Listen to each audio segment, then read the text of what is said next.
अगर रेलवे की केवल ये शॉर्ट्स देख लो ना तो आधे सवाल तो ऐसे ही हो जाएंगे। क्वेश्चन एक और शानदार, यदि 3 रूट 5 प्लस 1 रूट 125 17.88 है तो रूट 80 प्लस 6 रूट 5 का मान ज्ञात। सबसे पहले 80 क्या होता है? 80 होता है जी 16 पंजे 80, 16 का रूट 4 आ जाएगा, 5 का रूट 5, तो 4 रूट 5 जमा 6 रूट 5, यानी कि बच्चों आपको निकालनी है यहाँ पर 10 रूट 5 की वैल्यू। लेकिन उससे पहले आपको पता होना चाहिए रूट 5। रूट 5 का मान निकालने के लिए ही आपको दिया हुआ है बच्चों 3 रूट 5। 125 का होता है जी 25 पंजे 125, 25 का रूट 5 आ जाएगा, 5 का रूट 5 आ जाएगा, बराबर 17.88 है। यानी कि मेरे प्यारे बच्चों 3 5 8 रूट 5 की वैल्यू मेरे दोस्त 17.88 है।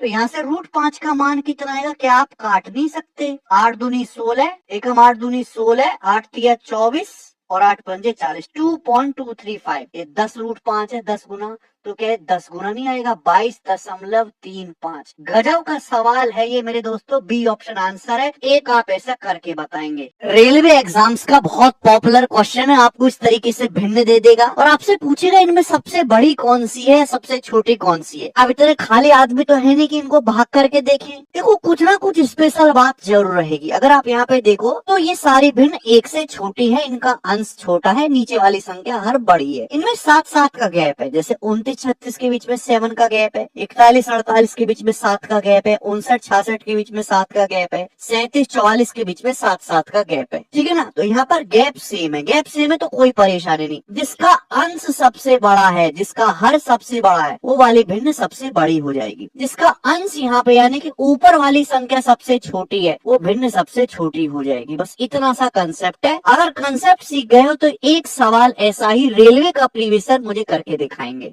आपने पूर्णांक संख्याओं का एलसीएम निकालना बहुत सीखा होगा, लेकिन फ्रैक्शन भिन्न का एलसीएम कैसे निकालते हैं जानिए। इन भिन्नों का एलसीएम ज्ञात करना है तो जो ऊपर वाली संख्या, ऊपर वाले जो इनके अंश हैं यानी कि 1 7 5 4 8, बच्चों इनका तो आप ले लीजिए एलसीएम, इनका आप एलसीएम ले लीजिए। और स्टूडेंट जो नीचे वाली संख्या यानी कि 6 27 9 15 3, नीचे वाली संख्याओं का यानी कि इनके हर का आप एचसीएफ ले लीजिए मेरे दोस्तों, और सिंपल सा आपको इनको डिवाइड करना है। ये ट्रिक होती है, ध्यान रखिएगा बच्चों, भूलना नहीं। अब 7 5 4 8 का एलसीएम, 5 4 8 का 40 आ जाएगा, 40 की 7 में गुणा 280। नीचे क्या आएगा बेटा? 6 27 9 15 3 को भाग देने वाली बड़ी से बड़ी संख्या 3 है, 3 इन सबको भाग दे रही है यानी कि 280/3। ए विकल्प ठीक हो जाएगा। रेलवे में बहुत ज्यादा ये पूछा जाता है। एक आप मुझे करके बताएंगे सवाल। आरआरबी आपके दशमलव का ज्ञान बहुत चेक करता है, आज हम आपको ज्ञान देंगे। मैं आपसे पूछूं कि 1.3 की 0.012 में गुणा करके क्या आएगा? तो गुणा तो 13 की 12 में होते, 13 की 12 में गुणा करेंगे 156। गुणा में डेसिमल जुड़ जाते हैं, जैसे दशमलव के बाद 1 अंक है, यहाँ 3 अंक है, 3 और 1 4 हो गया, तो दशमलव के बाद 4 अंक होने चाहिए, 0.0156। अब इसी पर बेस्ड क्वेश्चन है, रेलवे में बहुत ज्यादा फेमस है।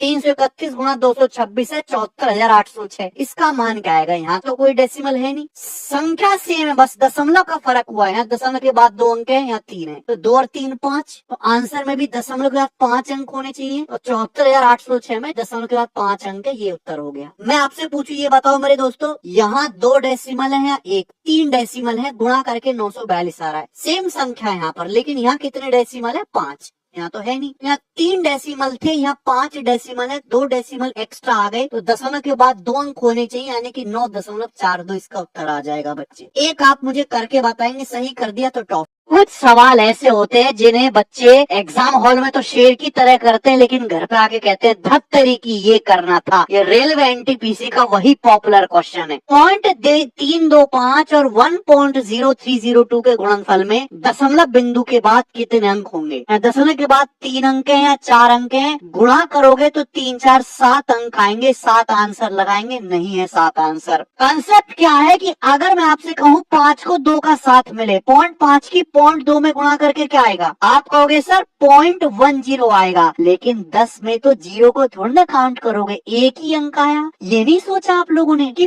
.325 में 25 आता है, ये नंबर 2 से कटते, ये नंबर 2 से कट रहा है, केवल ये नंबर 25 से कट रहा है, 25 है तो इसमें 5 भी आता होगा, तो 5 दूनी 10, एंड में एक 0 आएगी जो काउंट नहीं करना, तो एक कम, यानी कि इसके प्रोडक्ट में एंड में 6 ही अंक आएंगे। बेटे ये बता दो इस पर, railway group D, NTPC, constable, railway sub inspector, paper कोई भी दो, प्लेस वैल्यू जरूर पूछी जाती है, और प्रॉब्लम तब आती है जब दशमलव में संख्या दी होती है कि 0.813591 में 3 की प्लेस वैल्यू, स्थानीय मान क्या होगा। आपसे किसका स्थानीय मान पूछा है? 3 का। अब दशमलव के बाद 3 कहाँ पे आ रहा है? यहाँ पर 1 2 3 थर्ड पोजीशन पे आ रहा है, थर्ड पोजीशन पे आ रहा है मेरे दोस्तों, तो नीचे 3 0 आएगा, 3/1000 3 की प्लेस वैल्यू। जितनी पोजीशन पे डिजिट आपको दी हुई है उतनी ही आपको नीचे 0 लगानी पड़ेगी। समझ में आया? अगर सपोज मेरे दोस्तों यहाँ पर ये दशमलव होता ही नहीं, पूछता कि बताओ अब 3 की प्लेस वैल्यू क्या होगी, 3 की प्लेस वैल्यू, तो 3 यहाँ पे है, 3 के आगे जितनी भी संख्या है मेरे दोस्तों आप उनको 0 0 0 बना दीजिए, ये अब 3 की प्लेस वैल्यू होगी 3000। कंसेप्ट क्लियर हो गया हो तो एक सवाल आप करके दिखा दीजिए, किसी भी बाइनरी संख्या को दशमलव रूप में कैसे बदलते हैं, जैसे इसको डेसिमल फॉर्म में बदलना है, तो सबसे दाएं से शुरुआत करेंगे, यहाँ 2 की पावर 0 से गुणा, इसमें 2 की पावर 1 से, यहाँ 2 की पावर 2 से, यहाँ 2 की पावर 3 से, एक एक पावर बढ़ाते जाइए, यहाँ 2 की पावर 4 से, यहाँ 2 की पावर 5 से बच्चों, यहाँ 2 की पावर 6 से, 2 की पावर 7 और 2 की पावर 8 से आपको मल्टीप्लाई करनी है, और मल्टीप्लाई करके आपको बाद में ऐड करना है। 2 की पावर 8 256 की 1 में गुणा 256, 2 की पावर 7 128 की 1 में गुणा 128 हो गया। देखो 2 की पावर 6 की 0 में गुणा करेंगे तो 0 ही आएगा। बच्चों 2 की पावर 5 32 की 1 में गुणा 32 हो गया, प्लस 2 की पावर 4 16 की 1 में गुणा 16 हो गया, और 2 का क्यूब 8 की 0 में गुणा 0 हो गया, 2 का स्क्वायर 4 की 1 में गुणा 4 हो गया, और ये गुणा आपकी 0 हो जाएगी, जो कि 0 की किसी में गुणा करो 0 आएगा। 2 की पावर 0 1, 1 की 1 में गुणा करेंगे 1। जब मैं इन सबको जोड़ूंगा तो 437 आपका सही आंसर आएगा, जो बी ऑप्शन है। आरआरबी एएलपी फिटर 2019 के पेपर में क्वेश्चन आया था, ये आप मुझे कमेंट्स में सही करके बताएंगे। सीरीज पसंद आई हो तो लाइक शेयर जरूर करें। तैयारी अगर रेलवे की कर रहे हो तो इस साल रेलवे के एग्जाम में ये कॉन्सेप्ट आएगा, 2 की पावर 20 माइनस 2 की पावर 19 माइनस 2 की पावर 18 माइनस 2 की पावर 17 क्या है? 2 की ही पावर है, हर बार पावर एक कम होती जा रही है मेरे दोस्तों, और हम घटा रहे हैं। ऐसा क्वेश्चन जब भी दिखे मेरे दोस्तों, सबसे छोटा क्या है? 2 की पावर 17, यही सवाल का आंसर हो जाएगा। इसके पीछे कंसेप्ट क्या है कि अगर मैं 2 की पावर 20 में से सपोज 2 की पावर 19 घटाने के लिए कहूँ, तो यहाँ 20 है, यहाँ पावर 19 है, 2 की पावर 19 कॉमन आ जाएगा बच्चे। अब पावर 20 में से मैंने पावर 19 कॉमन ले लिया तो 2 की पावर 1 बचेगा, और 2 की यहाँ से क्या बचेगा? 2 की पावर 19 कॉमन ले लिया 1, 2 में से 1 घटाएंगे 1 हो जाएगा, तो क्या बचा? 2 की पावर 19 गुणा 1, 2 की पावर 19, यानी कि मैंने पावर 20 में से पावर 19 घटाया है तो बचा क्या? छोटी पावर बचा है, 2 की पावर 19। क्लियर है?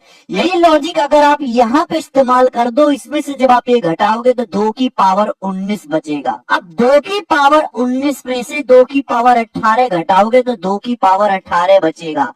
अब अगर पावर 18 में से पावर 17 घटाओगे तो 2 की पावर 17 ही ना बचेगा बेटे। कंसेप्ट अगर सीख गए हो तो ये सवाल कमेंट में सही करके बताएं, जाते जाते लाइक करें। रेलवे के एग्जाम में बहुत काम आएगी कैलकुलेशन की ये ट्रिक। आप जानते 3 का स्क्वायर क्या होता है? 0 9। लेकिन मैं आपसे पूछूं 33 का स्क्वायर क्या होगा? तो 0 9 ही लिखे बेटे, है ना। 9 से 1 नंबर कम 8, 0 से 1 नंबर ज्यादा 1। मैं आपसे कहूँ 333 का स्क्वायर क्या होता है? 0 9 ही लिखिए। अब 9 से 1 नंबर क्या होता है? 8, 8 2 बार आएगा। 0 से 1 नंबर ज्यादा क्या होता है? 1 2 बार आएगा, है ना। 3 3 का पेयर बन गया। यहाँ पे 4 बार 3 है, इसका स्क्वायर का आएगा 3 का स्क्वायर 0 9। 9 से 1 नंबर कम क्या होता है? 8 3 बार। 0 से 1 नंबर ज्यादा क्या होता है? 1 3 बार। देखो 4 4 का पेयर बन गया, क्योंकि यहाँ 4 बार 3 है। सेम ट्रिक अगर 6 का स्क्वायर है मेरे दोस्तों तो आप कहोगे 36। मैं आपसे पूछूं 666 का स्क्वायर क्या होगा? तो 36 लिखना ही है। 6 से 1 नंबर मेरे दोस्तों कम क्या होता है? 5, ठीक है 5। और 3 से 1 नंबर ज्यादा क्या होता है मेरे दोस्तों? 4। ये आ जाएगा मेरे दोस्तों इसका स्क्वायर। ये आप मुझे करके बताएंगे। 9 का स्क्वायर क्या होता है? 81। 99 का स्क्वायर क्या होता है मेरे दोस्तों? 81। 1 से 1 नंबर कम 0, 8 से 1 नंबर ज्यादा 9, 9801 डायरेक्ट आ गया। ये आप मुझे करके बताएंगे। ट्रिक पसंद आए तो फैला दीजिए वीडियो को। तैयारी अगर कर रहे हो रेलवे की तो हमारी इस सीरीज को रेगुलर फॉलो करना। डेली बेस्ट क्वेश्चंस करवाते हैं। 3 की पावर 46 प्लस 3 की पावर 47 का वर्गमूल क्या होगा? मुझे मेरे प्यारे बच्चों इसका अंडर रूट निकालना है, जो कि हो जाएगा 3 की पावर 46 प्लस 3 की पावर 47। अब सॉल्व कैसे करें? देखिए ऑप्शन भी इस प्रकार से हैं। आप जानते हैं कि यहाँ पावर 46 है, 3 की यहाँ 47 है, तो 3 की पावर 46 तो बच्चों कॉमन ही आ जाएगा ना। क्या बचेगा ब्रैकेट में? आप कहोगे सर यहाँ से 1 बचेगा, और पावर 47 में से पावर 46 निकाले तो 3 की पावर 1 बचेगा। आप बोलोगे हाँ जी सर, ये 3 की पावर 46 हो गया। बच्चों 3 प्लस 1 क्या होता है? 3 प्लस 1 4 होता है। मुझे अंडर रूट लेना है। अंडर रूट का मतलब होता है पावर 1/2 बच्चों, है ना। तो यहाँ पावर की आपस में मल्टीप्लाई हो जाती है। 46 का आधा हो जाएगा 3 की पावर 23। 4 का अंडर रूट लेंगे तो 2 आ जाएगा मेरे प्यारे बच्चे, यानी कि सही जो आंसर है वो 2 गुणा 3 की पावर 23 है। ठीक है, एक आप मुझे करके बताएंगे इसी कंसेप्ट पे।